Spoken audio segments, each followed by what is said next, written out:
A gente já abre a edição de hoje do SBT Notícias conversando no programa de hoje ao vivo com o secretário de Estado de Educação, secretário Alan Porto, que já está aqui conosco. Secretário, boa noite, bem-vindo aqui ao SBT Notícias. Bom, boa noite, Igor. Para mim é um prazer enorme estar aqui no SBT Notícias e para falar de um assunto tão importante que é a educação do Estado de Mato Grosso. Estou aqui à disposição e obrigado aí pelo convite. Nós que agradecemos. Secretário, lá em 2019, um dos principais desafios do governo Mauro Mendes, de fato, era a educação. Os índices não eram favoráveis ao nosso Estado, problemas os mais diversos, infraestrutura, com relação a recursos humanos, desmotivação, salários atrasados.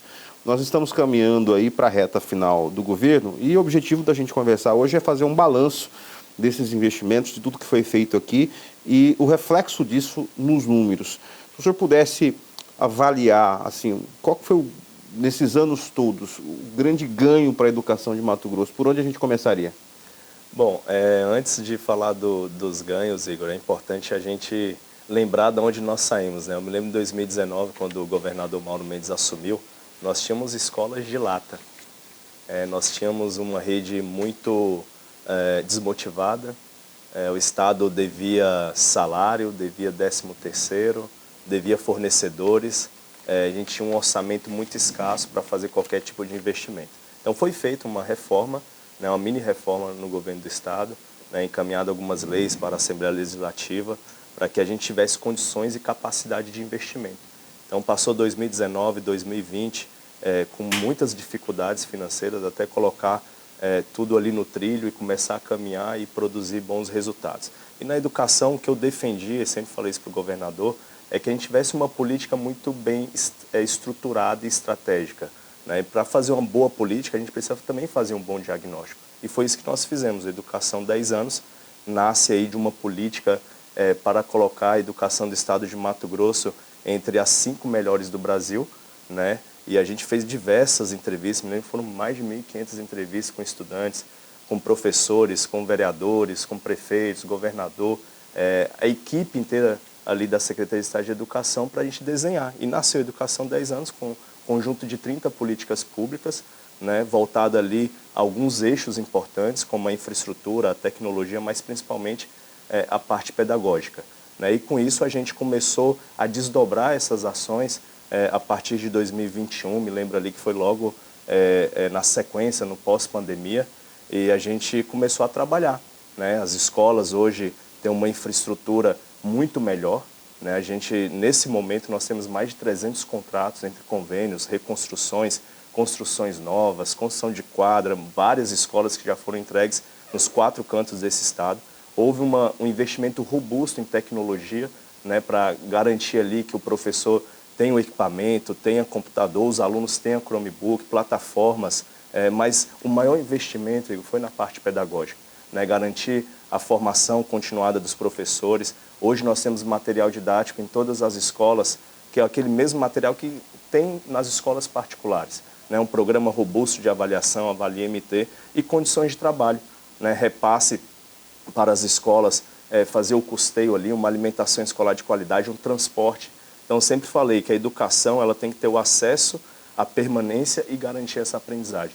Então, hoje o que eu coloco num grande ganho na educação do Estado de Mato Grosso é, com todos esses investimentos que foram realizados na rede, sair da 22ª posição, está entre a 8ª melhor educação do Brasil.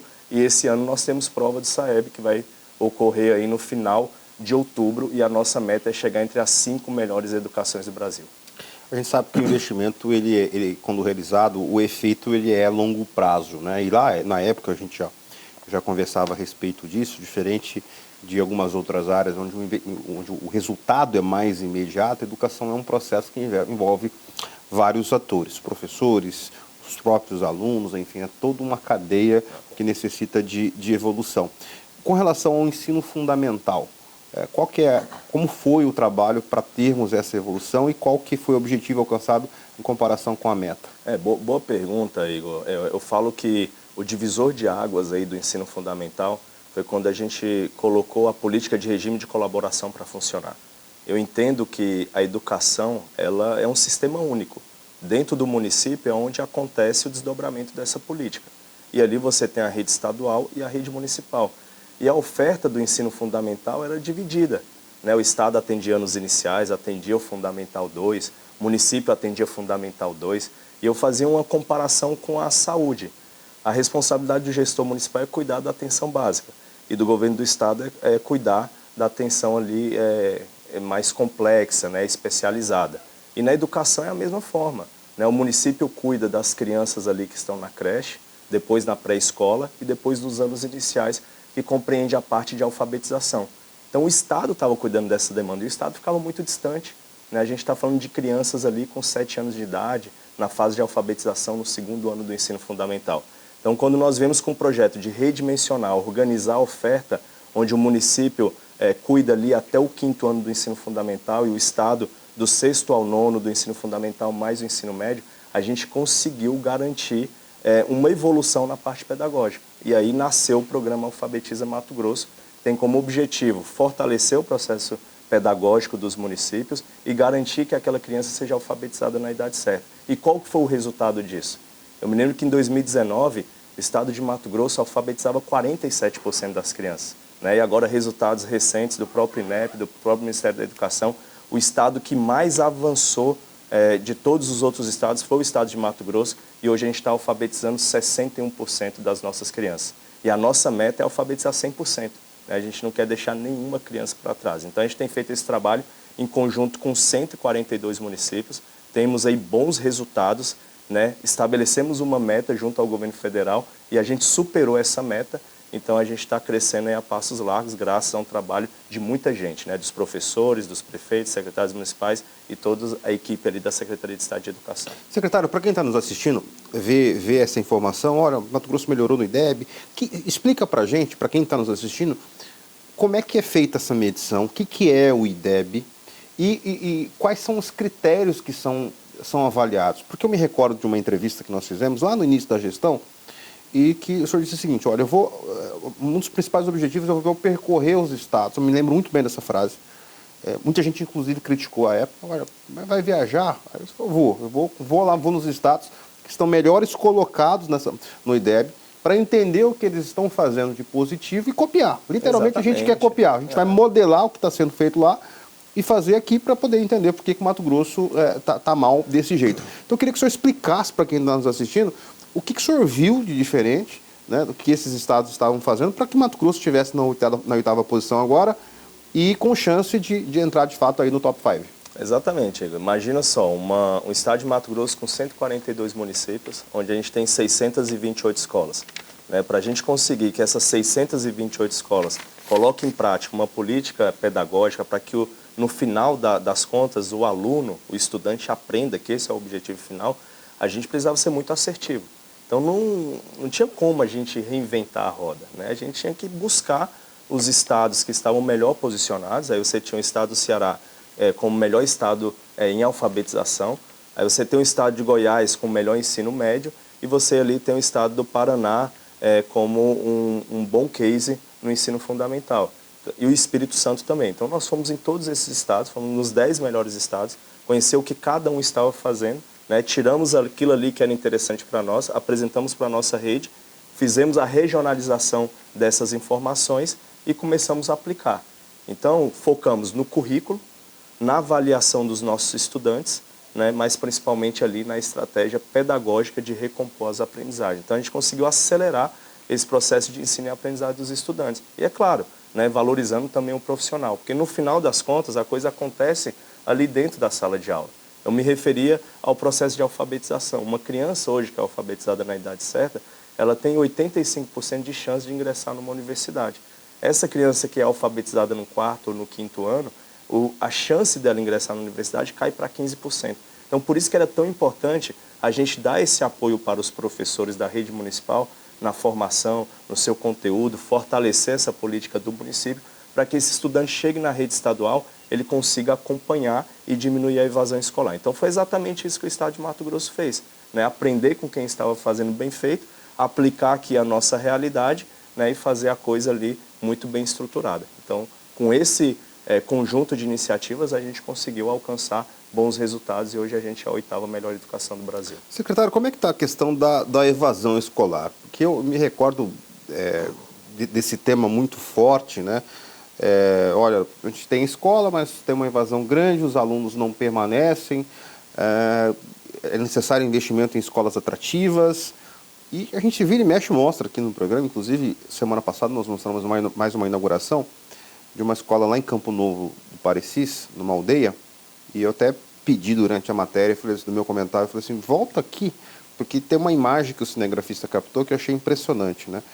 Que é justamente o indígena, a criança ali estudando com um computador, ou seja, é um misto de tradição, de cultura, sendo preservadas com a modernidade por uma escolha que eles próprios fizeram, respeitando, obviamente, todas as características.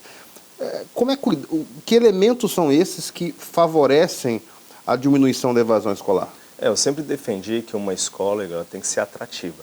E para a escola ser atrativa não basta só falar, né? A gente tem que ter uma boa alimentação escolar. Nenhuma criança, nenhum jovem aprende com fome. A gente tem que ter uma infraestrutura adequada, né? Que é uma sala de aula climatizada, é um material didático estruturado, é um mobiliário adequado. Precisamos de ter um transporte escolar adequado, porque o estado de Mato Grosso ele tem várias modalidades. Ele tem escola regular, tem escola de tempo integral, ele tem escola cívico-militar, tem educação quilombola, tem educação indígena, tem educação especial. E eu sempre defendi a equidade. Todos os investimentos que a gente precisa fazer para o estudante, ele tem que compreender ali, ele tem que desenvolver de forma integral. Então, como você mencionou aqui, uma escola indígena, que a gente acabou de entregar lá com a primeira-dama Virgínia Mendes, na comunidade Enauê-Nenauê, no meio da floresta amazônica, uma infraestrutura de ponta, com internet, com computadores, com material didático na língua materna, né? Então, tudo isso faz com que a escola seja um ambiente atrativo, um ambiente acolhedor e com um profissional muito bem preparado. Só isso vai resolver o problema da evasão? Não. Né? A gente tem que fazer com que o estudante aprenda. Então, a gente tem um grande programa de recomposição da aprendizagem, onde a gente identifica as lacunas de problemas de aprendizagem e faz a recomposição, que é a aula de reforço, é a sala de recurso, é a sala ali onde você tem um laboratório de aprendizagem para ter condições de acompanhar. Eu me lembro que quando eu era estudante, a gente sempre tinha aquelas brincadeiras, né? Ah, não consegui aprender isso, não consegui fazer aquilo. E a gente fazia as reuniões entre os amigos de classe para a gente recuperar aquilo que a gente não aprendeu. E quando a gente aprendia e ia bem na prova, aquilo ali motivava a gente a continuar persistindo, continuar aprendendo. E é assim que funciona nos dias de hoje, né? Então a criança ela tem que estar incluída em todo esse processo. Com isso, a gente conseguiu diminuir significativamente a evasão escolar. No estado de Mato Grosso, o ensino médio ele batia na casa de 10,5%. Hoje a evasão está na casa de 3,5% a 4% no ensino médio. No ensino fundamental, praticamente é zero essa evasão. Nós temos lá 0,05% de evasão. E muitas das vezes é porque a criança mudou de endereço, alguma coisa nesse sentido. Então a gente trabalhou muito forte. Hoje eu posso falar que as escolas do estado de Mato Grosso, na gestão nossa, Alan Porto, Mauro Mendes e Otaviano Piveta, são escolas atrativas e são escolas acolhedoras. Por esses motivos, alimentação escolar de qualidade, transporte escolar, material didático, professores preparados e salas que são inclusivas, que tem todo o aparato tecnológico para ter condições de receber e acolher bem os estudantes. O senhor citou a questão da inclusão, da equidade e me ocorreu aqui, para entender, hoje Mato Grosso, o Brasil todo discute a questão do autismo. Como é que as escolas, como é que a educação vê essa questão do autismo nas escolas públicas para os alunos que já são diagnosticados? Bom, Igor, é excelente pergunta. Hoje nós temos o PEI, que é um programa de aprendizado individual de cada estudante. Então ele vai com laudo, né? Esse laudo um pedagogo analisa e monta esse diagnóstico para esse estudante. E esse estudante, dependendo do nível de suporte que ele tem, ele necessita de um cuidador ou até mesmo um professor PAP. O que é esse professor PAP? É um professor auxiliar que fica dentro da sala de aula dando suporte para o professor regente. A gente sabe que uma turma hoje com 30 alunos, se você tem um autista ou 2 autistas, precisa de ter um professor auxiliar, senão o professor regente não consegue desenvolver com todos os estudantes. Então, em vez de fazer inclusão, acaba fazendo exclusão. Então, hoje, o estado de Mato Grosso tem mais de 2.000 professores contratados para dar suporte não só para o autismo, mas para outro tipo também de problemas que aquela criança possa enfrentar ou aquele jovem. Então, hoje eu falo que a educação do estado de Mato Grosso propõe esse professor para auxiliar. É aquela história, a gente não quer deixar nenhum estudante para trás. Para promover essa inclusão, a gente precisa de profissionais preparados, né? Então tem um PAP, tem um assistente da educação especial, acabamos de fazer um processo seletivo para que a gente tenha condições de atender todos aqueles, né, com devido laudo e também com devido PEI, que é o documento com diagnóstico necessário para a gente fazer o processo de intervenção. E detalhe, tem as salas de recurso também, que prepara o material didático, né, que faz ali as adaptações em braille, que faz as adaptações também de realidade aumentada. Então, tudo isso é considerado dentro do ambiente escolar. Secretário, o senhor citou as modalidades de escolas e eu gostaria de me atentar a duas. As escolas integrais e também a de ensino militar. Vou começar pelas escolas militares, que foi uma polêmica danada lá atrás, eu me recordo, e teve confusão mesmo, literalmente, algum político tentando, não vai ter, e aqui em Mato Grosso, o próprio governo federal, com a mudança de governo, tentou influenciar as escolhas dos estados. Qual que é o tamanho dessa influência das escolas militares aqui em Mato Grosso? São quantas? Qual que é a expectativa de novas escolas militares e qual é o resultado prático que essas escolas têm dado aos seus alunos? Bom, vamos lá, de forma bem objetiva. Hoje nós temos 131 escolas militares, né? E a gente divide ali em duas modalidades, a escola cívico-militar e a escola militar. Qual a diferença das duas? 29 escolas são geridas em parceria SEDUC, Polícia Militar e Corpo de Bombeiro, que é a Escola Tiradentes e a Escola Dom Pedro. Essas escolas, ela tem um processo de seleção, né, que você faz ali todos os anos, e nós temos do outro lado as escolas cívico-militar, que é uma gestão compartilhada entre o militar da reserva e o diretor civil, que é o nosso professor. E essa escola não precisa de processo seletivo, ela é de matrícula web. Vamos lá para os resultados.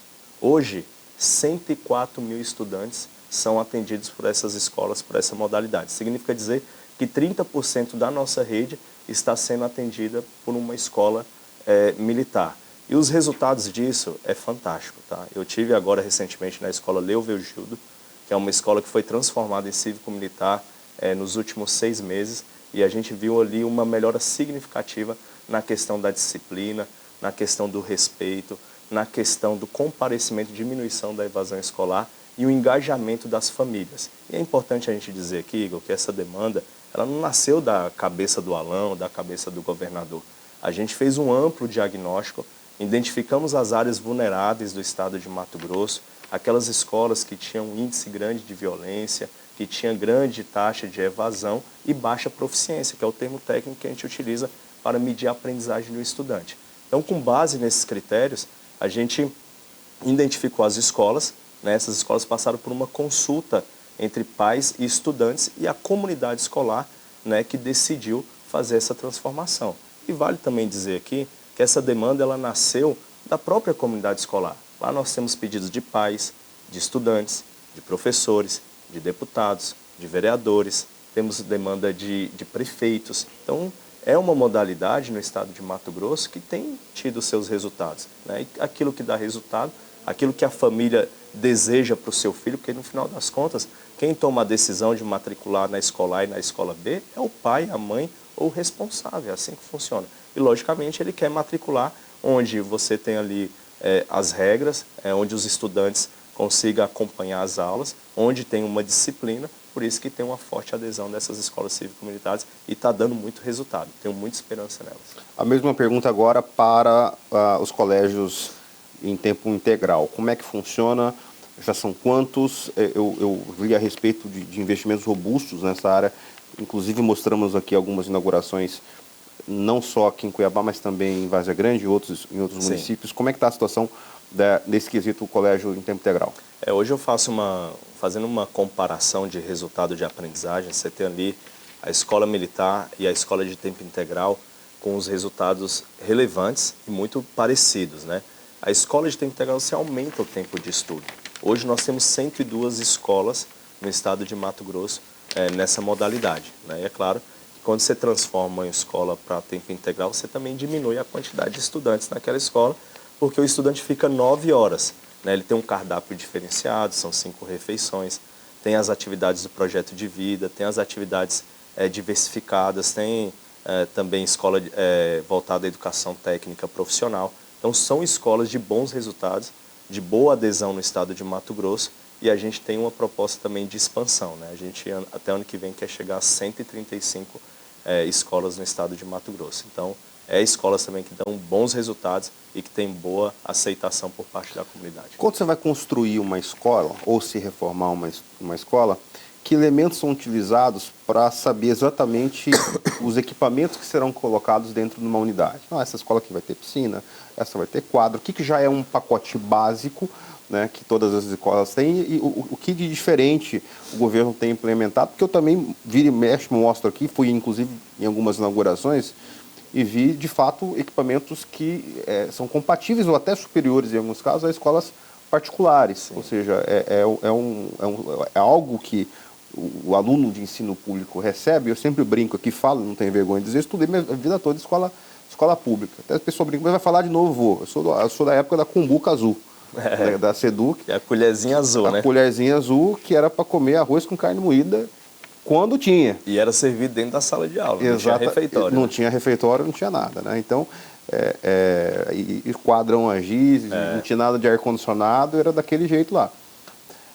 Não tinha quadra de esporte, né? Era só um piso cimentado.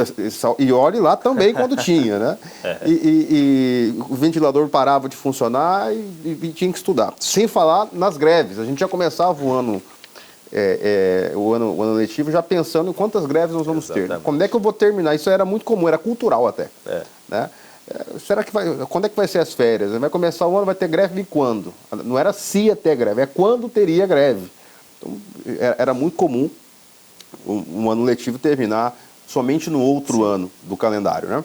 O que hoje já é básico para as escolas? E o que aquilo que é escolhido nessa região aqui, a gente vai, devido à questão da cidade, a questão dos alunos, aqui vai ter uma piscina, isso aqui vai ter algo a mais. Graças a Deus, esse tempo de escolas de lata, escolas sem infraestrutura, escola que não tem uma alimentação boa, de qualidade, esse é uma página virada no estado de Mato Grosso, né? Hoje o que a gente tem... esqueci de uniforme também, porque o aluno que comprava uniforme. Comprava uniforme, né? Hoje o nosso estudante tem uniforme, tem kit escolar, né? Ele tem computador para trabalhar dentro da escola, ele tem material didático, o material didático é dele, ele leva para casa dele, ele faz as atividades, né? Os deveres de casa, a família pode acompanhar, pode ajudar. Então hoje é uma realidade completamente diferente. Só para você ter uma ideia, a escola, lá no passado, recebia R$15 mil para fazer manutenção preventiva e corretiva. Imagine um prédio, né, com 2 mil metros de área construída, como que faz manutenção? Não faz. Hoje uma escola em média recebe 300 a 400 mil reais, um recurso descentralizado, que o diretor faz a manutenção preventiva e corretiva. Por isso que a gente até brinca, né? O governador já falou isso. Se eu chegar numa escola que ela não estiver pintada, que estiver com a grama parada, se não estiver limpinha, a gente vai chamar a atenção do diretor, porque o recurso tem, né, e ele precisa fazer ali a zeladoria e ter o cuidado com o patrimônio público. Então, você vai nas nossas escolas, escolas muito bem cuidadas, né, organizadas, né, tem ali o recurso para fazer isso.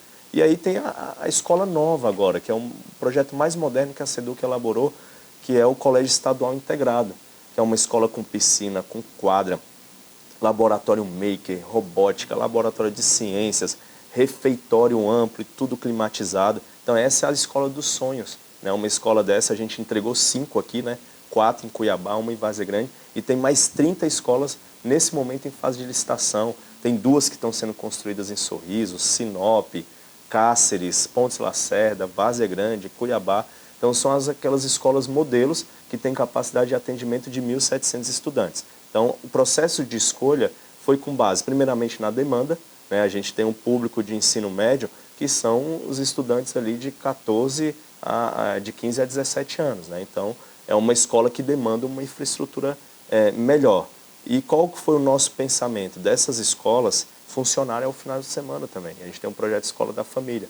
Então, essas escolas abertas aos finais de semana, ela pode ser utilizada as quadras, a piscina, tem professor de educação física, tem as oficinas, tem a parte também de cultura, de artesanato, de cursos, envolve os pais. Então, a escola ela tem que ser aberta para a comunidade escolar, né? Então, esse é o projeto mais novo, né? Esse é o projeto que a gente tem focado, esse é o projeto que está dando resultado e vai de encontro aí aos anseios do nosso jovem, que é o jovem do século XXI, né, que é protagonista, sabe exatamente o que quer se preparar, vê a educação como uma forma de se desenvolver, de ocupar um mercado de trabalho. E aí é interessante a gente falar da educação técnica profissional. Hoje, 15% dos jovens do ensino médio estão matriculados no curso técnico. A gente tem parceria com o Senai, parceria com o Senac, parceria com o IFMT, parceria com a CCTES. E a gente pretende, até o final desse programa Educação 10 anos, estar com 35% dos nossos jovens matriculados no ensino técnico profissional, porque ele termina o ensino médio com diploma ensino médio, ensino técnico profissional, e a chance dele ocupar o mercado de trabalho é muito melhor. Então, hoje a educação, a minha forma que eu penso e que defendo, é que a educação ela tem que estar voltada para o desenvolvimento sustentável e econômico do Estado. Secretário, um outro ponto importante, já caminhando aqui para a nossa reta final, é com relação aos intercâmbios. Eu entendo que é um investimento no aluno que é eterno, né? É uma coisa que o aluno vai guardar para o resto Exatamente. da vida, né? Eu brinco aqui da minha época de escola pública, que a gente fazia excursão era para vir para Cuiabá no shopping. Estou falando de alguns anos atrás, né? Hoje é uma realidade completamente diferente, né? Quantos alunos já fizeram intercâmbio? Como é que funciona esse programa? Quais são os países? Como é que é feito o dia a dia desse aluno no exterior? Nós estamos na terceira edição do nosso intercâmbio, que é o programa chamado MT no Mundo, né? Essa ideia surgiu a partir do momento que nós colocamos na nossa rede estadual um curso de língua inglesa, né? O estado nosso é um estado muito vocacionado para o agronegócio, né? A maior parte das nossas commodities vai para fora do país, os negócios, o ambiente negocial acontece muito com o mercado internacional, então exige de nós, né, trabalhar para fomentar no jovem a segunda língua, né? E a língua inglesa é das línguas mais importantes hoje do mundo. Então, hoje, o estudante do 9º ano até o 3º ano do ensino médio, ele tem um curso de inglês, né? Esse curso de inglês, ele dá a chance de 100 estudantes fazer um intercâmbio fora do Brasil, e é na Inglaterra, né? Então, a gente está falando de cidades como Londres, Oxford, Cambridge. Então, imagina cidades como essa acolhendo o nosso estudante mato-grossense, e aí a gente fez uma divisão por todas as regiões, então, todos os anos, a gente leva 100 estudantes. Inclusive, a terceira edição, os estudantes vão estar viajando agora em setembro, né? E eles foram lá pela sua avaliação. É feita uma avaliação TOEIC, que é uma avaliação internacional, onde mede a escala de proficiência desse estudante. Então, com base nesses resultados, ele fica 30 dias fora, matriculado no curso de inglês, ele fica na casa de uma família, né, como um intercâmbio que acontece para uma pessoa que tem condições de pagar. E isso demanda um investimento, né? Claro. Um investimento 100% do governo do estado de Mato Grosso. Se a gente fosse pagar, né, para o nosso filho, uma agência, é um valor considerável. Por isso que a gente fala, só tinha condições no estado de Mato Grosso quem realmente tivesse condições de pagar.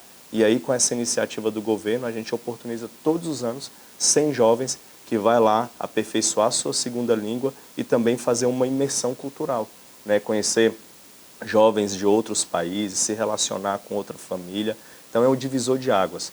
Todos os estudantes que retornam desse intercâmbio, ele volta assim com outra cabeça, né, acreditando nele que é possível, que através do estudo da educação ele pode transformar a vida dele. E sabe o que é mais legal, Igor? É o seguinte, que todos os anos, quando a gente divulga a lista dos estudantes, as empresas também querem saber. Claro. Quem é esse estudante que está indo para fora do país? Então já gera um ambiente de oportunidade para quando ele terminar o ensino médio, ou até mesmo através do jovem aprendiz, através de políticas de estágio, ele pode já ingressar no mercado de trabalho. E ele tem esse diferencial porque conheceu uma cultura. Eu me lembro quando eu viajei a primeira vez para fora do Brasil, eu demorei 3 dias para cair a ficha. Imagina um jovem desse que muitas das vezes nem saiu do estado, às vezes nunca andou de avião e vai para outro país, né, conhecer uma realidade completamente diferente. Então ele volta realmente assim com outra cabeça, preparado. E quando ele volta a gente ainda elege 14 embaixadores, um por cada região, que vai estar disseminando, vai estar conversando com outros jovens, dando testemunho dele de como que foi essa experiência e também engajando outros jovens para que possam fazer os cursos e se aperfeiçoar nessa língua e ter a chance de fazer um intercâmbio na Inglaterra. Sensacional. Secretário, para a gente finalizar, qual que é o planejamento da educação para o ano que vem? Esse ano já estamos aí caminhando para o 8º mês, segundo semestre já está aí. Vamos falar de 2026. qual que é o planejamento que teremos de entregas, inaugurações, enfim, como é que é esse planejamento da SEDUC para o ano que vem? Bom, esse ano ainda, por mais estar finalizando, a gente tem aí umas datas importantes. Final de outubro a gente tem a prova do SAEB, que é o Ministério da Educação que aplica, e é importante a gente falar para quem está acompanhando o que é o IDEB, né, que você me perguntou. O IDEB é o que mede o resultado da educação de todos os municípios e de todos os estados. Então é a aprendizagem do estudante, com a taxa de aprovação dele e com a taxa de aprendizagem que forma esse indicador do IDEB. Então esse ano vamos ser avaliados novamente, a avaliação ela acontece a cada 2 anos, e com esses resultados a gente quer chegar entre as 5 melhores educações do Brasil. Novembro também nós temos Enem, então temos o nosso programa Pré-Enem Digital, que é um curso preparatório para o estudante ingressar na universidade. A gente tem aumentado todos os anos, batido recordes aí de estudantes da escola pública que vai para a Universidade Federal. E o ano passado nós tivemos primeiro lugar do curso de medicina na UF, estudante da escola pública. Esse ano eu tenho certeza que vamos ter vários outros, né? E para 2026 a gente está preparando a nossa rede, né? Como vai ser o último ano da gestão do governador Mauro Mendes, a gente está focando aí num ano muito especial, onde a gente vai estar trabalhando com material didático muito robusto, né? Um currículo diferenciado. Vale dizer também que para os profissionais da educação a gente tem a gratificação por resultado, que é um 14º e um 15º salário para esses profissionais. Nós realizamos o concurso, né, em fase de execução esse ano, e ano que vem nós vamos atribuir 1.500 professores do concurso público. Então tem muitas iniciativas aí, como o Pré-Enem, vai ter intercâmbio novamente. A nossa preocupação é também baixar a taxa do analfabetismo. Eu me lembro, em 2019, nós tínhamos 6% da população analfabeta. E a gente precisa baixar. Com isso, nós colocamos o programa Muxirum, né? O Muxirum, ele dá oportunidade para aquele jovem, para aquele adulto que não foi alfabetizado, né? O Estado contrata o professor, entrega o material, entrega o kit escolar. Nós baixamos de 6% para 3,8% no estado de Mato Grosso. Significa dizer que 87 mil desses jovens e adultos foram alfabetizados de 200 mil. E a Unesco fala que um ambiente que está erradicado do analfabetismo é quando se atinge a escala ali de 3%. Então a gente está no caminho certo, né? A gente pretende até final do ano que vem chegar aí nessa taxa e entregar, né, para o próximo gestor, né, uma educação pública de qualidade que muito nos orgulha. Então a gente tem trabalhado muito forte e eu agradeço aqui a oportunidade de estar falando com professores, com profissionais, com estudantes que acompanham o trabalho da educação, que a gente está deixando um grande legado, né? Um ensino realmente de qualidade. Temos desafios, precisamos avançar em vários pontos, mas o importante é que a gente está no caminho. Perfeito. Secretário, muito obrigado pela sua presença aqui, mais uma vez no SBT Notícias. Mais sucesso ainda à frente da educação do nosso estado. Sempre que tiver novidade, por gentileza, volte aqui ao nosso programa. Muito obrigado. Eu que agradeço aqui a oportunidade. E só para finalizar, falar agora com o pai e com a mãe. A gente é pai, né, Igor? Né, tem as nossas esposas, e a gente sabe o quanto é importante acompanhar a vida escolar do estudante. Então, pais, acompanhe a vida escolar do seu filho, participa das reuniões de pais e mestres, vai conhecer os profissionais, os professores que estão acompanhando o seu filho. Isso faz toda a diferença, ajudar nas atividades, nos trabalhos, nos deveres de casa, né, que é dado ali para os seus filhos. Então, isso é fundamental. Eu faço isso com a minha filha, tenho certeza que você faz isso também. E a gente sabe que isso é um diferencial e é um divisor no desenvolvimento dos seus filhos. Então é isso. Muito obrigado aí pela oportunidade e vamos juntos aí para uma educação pública de qualidade.